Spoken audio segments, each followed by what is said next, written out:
This is no ordinary trip for John Cutfeet.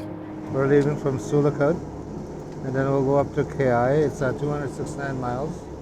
He's a member of Big Trout Lake First Nation, or KI for short, a community of about 1,000 people, 580 kilometers north of Thunder Bay. And we'll go to the community hall, and then we'll do the Wataynikaneyap presentation. Today he's on his way up to meet with members of his community to talk about a power project that has the potential to revitalize 16 remote First Nations communities in northwestern Ontario. This is a project that's owned by 20 First Nations who have gotten together to say we want to develop this transmission line and to be able to be eventual owners of the transmission line. So we're looking at trying to connect the 16 remote communities who are currently on diesel onto the provincial power grid. Right now, communities are at capacity and they're unable to build any more houses, do any infrastructure, and so that's what we're trying to change.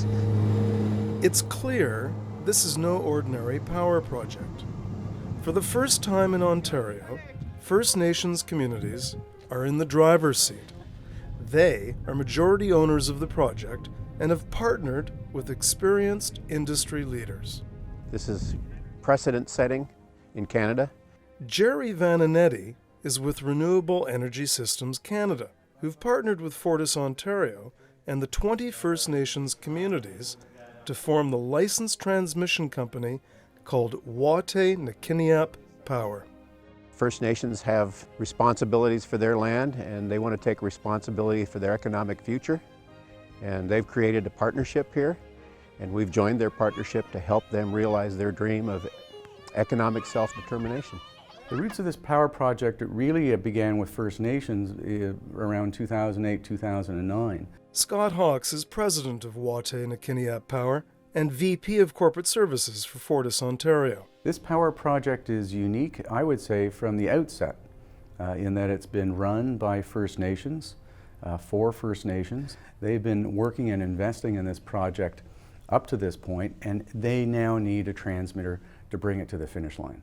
And it's a true partnership. Spearheading this initiative on behalf of the First Nations communities is Margaret Kenequanash. Good morning, people.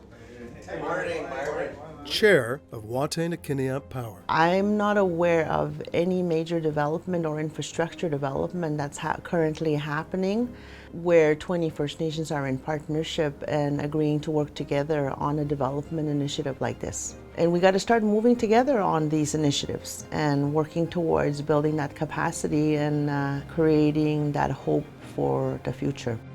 Hope on a massive scale that has the ability to define the very future of these communities. It's a huge project. There's 1,800 kilometers of transmission lines that have to be built. It's a $1.3 billion project. It's a very large transmission project. John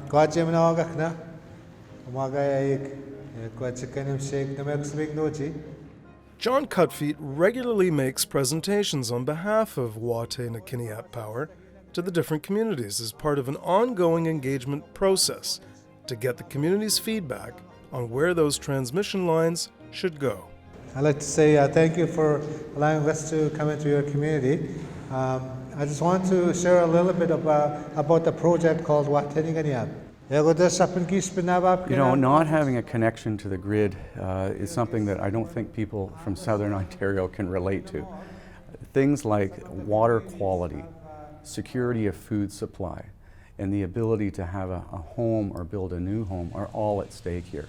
That doesn't even include economic development. Over 200 kilometers southwest of Big Trout Lake is another community relying on diesel. Barry Strachan is manager of public works for a tribal council that encompasses 4 of these communities living off the grid. We're at the airport. This is where the North Spirit Lake diesel generating station is located. Over my shoulder is the storage facility required to produce power in this community for 1 year. It's roughly 800,000 liters of fuel stored behind us. So that's 26 tanker truckloads of fuel that had to come over the ice road 300 kilometers from Red Lake to reach this site. I'm not sure what the carbon footprint of this plant is. It's huge. This is the dirtiest way by far to make power that I'm aware of, that I've ever seen. Dirty power that's also prohibitively expensive. $1 million a year is just a straight cash outlay, leaving this community to go to some petroleum company to purchase the fuel here. This community is often teetering on the verge of bankruptcy as a result of the reliance on this product behind me. He says it's expensive and unreliable. It fails at the most inopportune times. 2 years ago, we had a power outage for 10 days during the Christmas holiday. Back at Big Trout Lake at their diesel storage facility, Jeffrey McKay, a band counselor, says it's not just unreliable, it's also maxed out. We're not able to connect any more buildings, or we can't really build any new houses. Even if we build them, we can't hook them up. This inability to build new homes means that many are condemned to live in conditions that most of us would find unacceptable, including Jeff's own sister, Edna. And the living conditions are so poor. This is how the people are packed into small rooms when there's overcrowding. It's almost every house has that problem in this community. This one, it should be condemned already. But still, we don't have a choice. People have to live in these kind of conditions because we don't have enough homes in the community. Outside Edna's home, the problem comes into stark focus. That building there, it was supposed to be a restaurant. And they can't hook it up because there's not enough power. So it's just been standing there maybe a year and a half already. So that's just how it is. Even if we put up new buildings, we can't hook them up.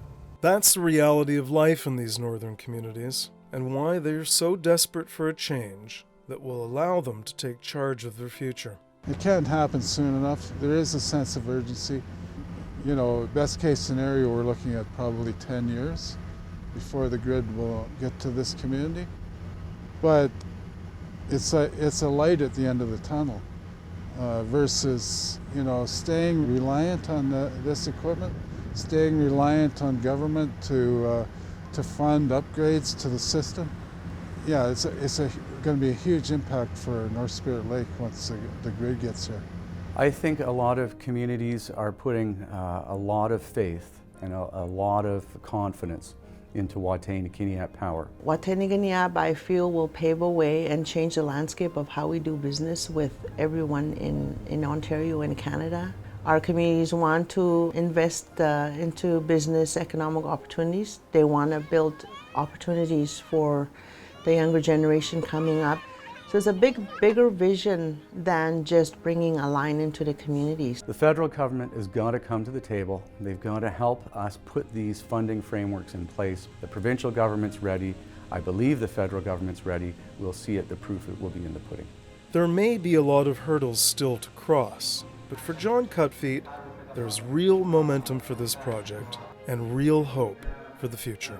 I think there's a different expectation now in terms of our people having a say in what happens in the territory. I mean, there is a choice, right? And that's the thing that we fought for, is to have that choice, and more power to the people.